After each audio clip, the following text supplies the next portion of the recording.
Bueno, pues nuestro siguiente invitado es una persona a la que yo he tenido el gusto de entrevistar en muchas ocasiones, pero creo recordar que nunca sobre diabetes tipo 2. Es Ujú. Serafín Murillo, nutricionista ¿Qué del tal? Hospital Sant Joan de Barcelona. Él no es de Albacete, pero Bueno, ha venido a de las Albacete, afueras, de de las las afueras afueras. de Albacete, Barcelona. Así que muchas gracias por estar en este Gracias, proyecto gracias a ti. Madre2. Me gustaría preguntarte por la actividad física y por el deporte asociados a la Ujú. diabetes tipo 2. ¿Qué importancia tiene que las personas con diabetes tipo 2 hagan algo, se muevan?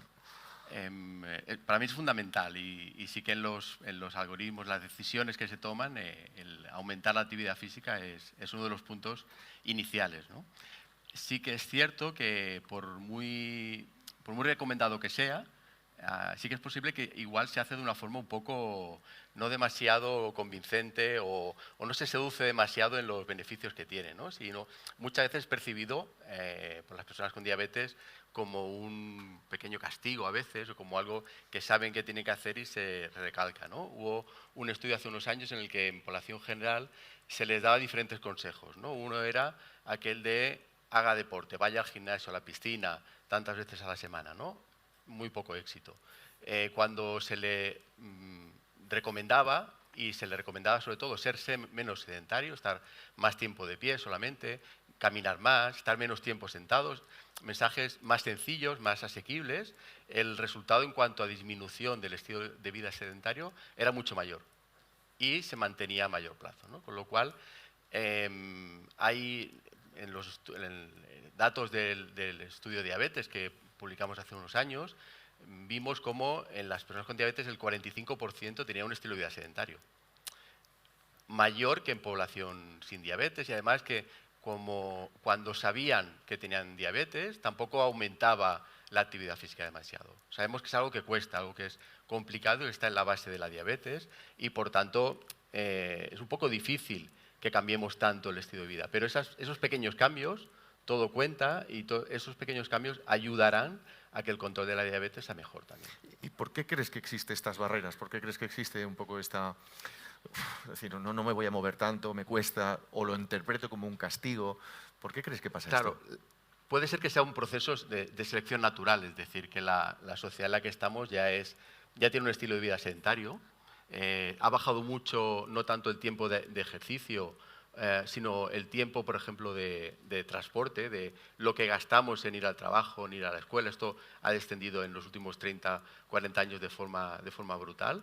Y por otro lado, en la diabetes ya hay otras barreras propias de la diabetes, el que haya complicaciones de la diabetes, el que haya un nivel de peso corporal que pueda hacer que algunos ejercicios ya no se puedan realizar, problemas articulares, de movilidad. Son varios los problemas que pueden haber y que también es probable que aquellas personas que tienen más capacidad para llegar a tener diabetes, si se une con un estilo de vida sedentario, pues esta diabetes aparezca antes. ¿Qué tipo de actividad física o qué tipo de deporte recomendarías tú a las personas con diabetes tipo 2? No estamos para pedir demasiado, ¿eh? No No, no, estamos no, para ir a gran cosa, sino que yo iría que sea del menos progresivo, al ¿no? más. Es decir, todo cuenta, todo suma. Cualquier actividad es perfecta para la diabetes. Ya hace unos años pasaron la época de hacer estudios que valoraban el tiempo sentados, que aquí igual llevamos un rato demasiado, pero lo que se vio que solamente rompiendo el estado sentados cada media hora, levantándose, haciendo 3-5 minutos de paseo, incluso algún ejercicio, la glucemia después de las comidas bajaba y la glucemia en 24 horas también, ¿no? Con lo cual, por ahí ya se puede empezar. Igual de inicio no me tengo que ir al máximo, que sería al gimnasio, a la piscina cada día o 5 veces a la semana, sino que puedo empezar con un objetivo que para mí sea más de lo que hacía hasta ahora. Esa mínima dosis de ejercicio que para mí sea asumible y que pueda realizar. Si no caminaba casi nada y caminaba 10 minutos al día, pues con que haga 20 o 30 ya es un buen inicio. ¿Pero es bueno marcarse un objetivo? Sí, por supuesto, el objetivo es bueno marcarlo si lo puedo cumplir. Como siempre, ¿no? Que sean realistas, que lo pueda medir.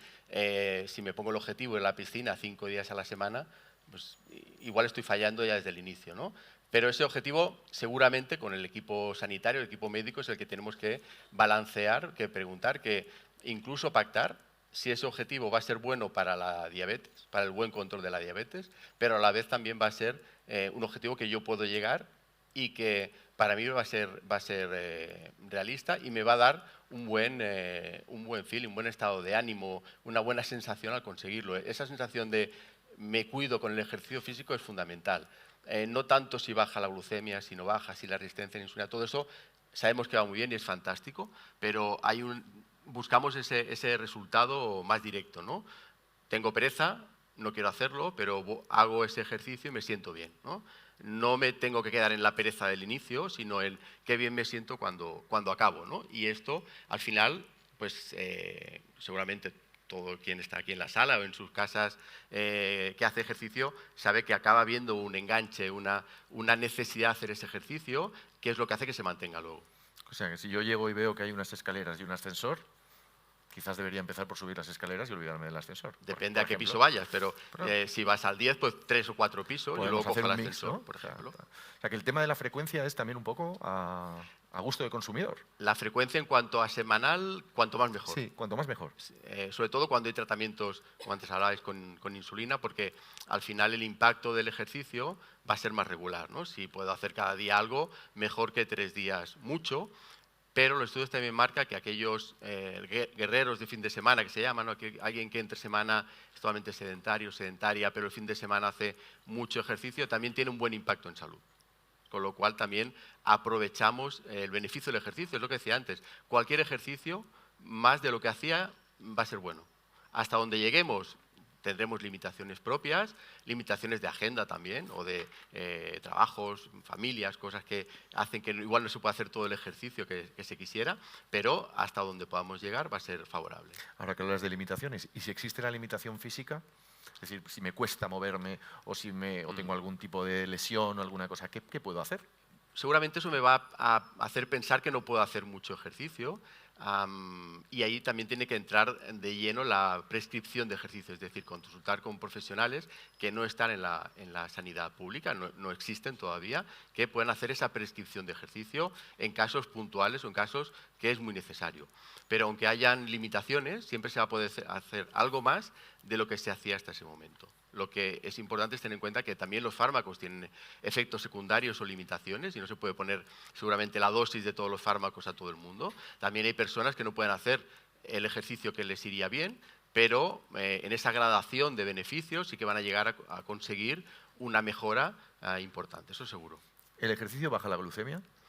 No siempre. Ahí a veces hacemos como unas pequeña mentirijilla, ¿no? Es decir, de forma general sí, pero no siempre. Y hay modelos de ejercicio que son hiperglucemiantes, claramente, ¿no? Serían aquellos ejercicios no son los más habituales en diabetes tipo 2, pero también los vemos, porque también sabemos que hay diabetes tipo 2 que son más jóvenes, que no siempre son diabetes de edad muy avanzada. Ejercicios de corta duración, de muy alta intensidad, pueden tener ese efecto hiperglucemiante, pero que nadie sufra por ello. Ese efecto es limitado en el tiempo y el global siempre va a ser favorable. Es decir, aunque ese ejercicio porque sea muy de alta intensidad o en una persona que necesite insulina y todavía no la tenga como tratamiento, muy resistente a la acción, no va a tener un gran impacto sobre sus niveles generales de glucosa. Por lo tanto, siempre va a ser beneficioso hacer ejercicio. Lo que sí que habrá que ver es qué intensidad, si hay que hacer un inicio de ese ejercicio más progresivo, con un calentamiento previo, en qué condiciones, pero no va a ser algo para dejar de hacer ese ejercicio, no es la excusa, por si vas por ahí. No. Vale. Los que estuvieron en la primera edición del Más de 2 van a entender mi siguiente pregunta, porque llevo un año esperando hacerla. Vale. ¿El CrossFit qué impacto tiene en la diabetes tipo 2? Buena pregunta. Lo digo porque el año pasado tuvimos un testimonio de una persona con diabetes tipo 2 de más de 70 años que públicamente nos reconoció, para sorpresa de todos, que hacía 2 días a la semana CrossFit con sus hijos y nos pareció un ejemplo magnífico. Me gustaría preguntarte el caso concreto, es decir, el CrossFit, que es un ejercicio espectacular, brutal, muy agresivo. ¿Eso qué impacto tiene en la glucemia? Sí, seguramente es muy agresivo si sin haber hecho nada durante los últimos 30 años empiezo mañana a hacer CrossFit como si no hubiera mañana, ¿no? Ese sí que sería un impacto importante y hay casos de problemas importantes cuando se hace algo parecido, ¿no? Por eso siempre un punto básico es la progresión, ¿no?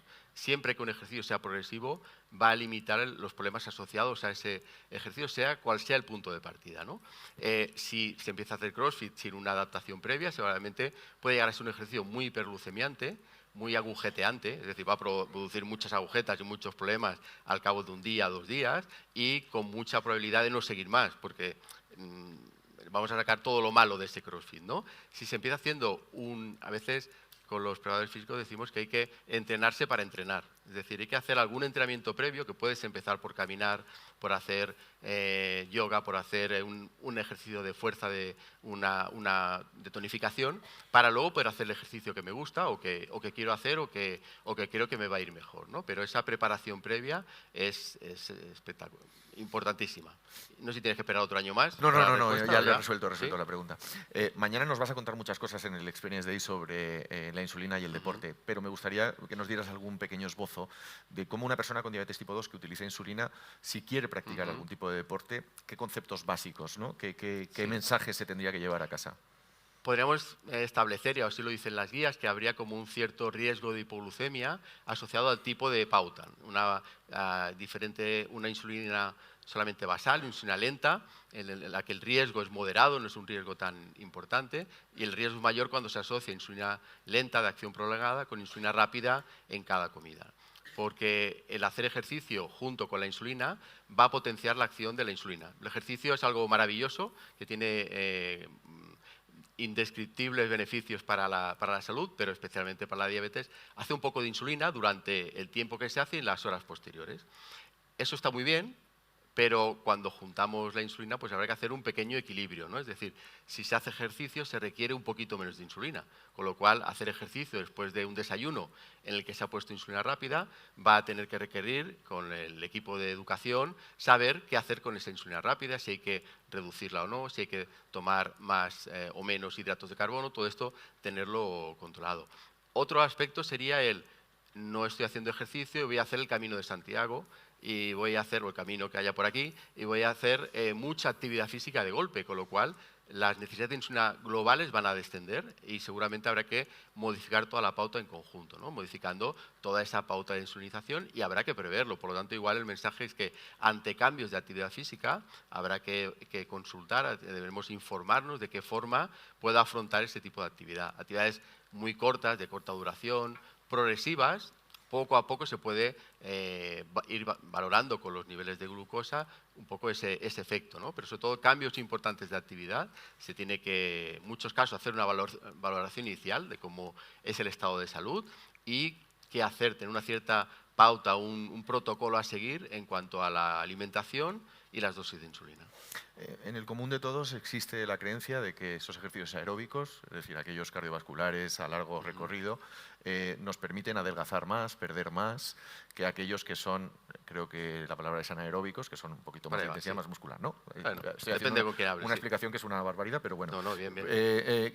¿Realmente esto es así? Es decir, ¿el ejercicio prolongado, no de alta intensidad, es más beneficioso para perder peso o es el otro o los dos? Yo intentaría romper un poco el mito, es decir, o intentaría quitar de la cabeza el asociar el ejercicio físico con el peso corporal o con la grasa corporal, porque para mí creo que es unas arenas movedizas bastante importantes, ¿no? Es decir, el hecho de hacer ejercicio, también porque vemos que la persona que gana la maratón de Nueva York, pues no es que tenga mucha grasa corporal, ¿no?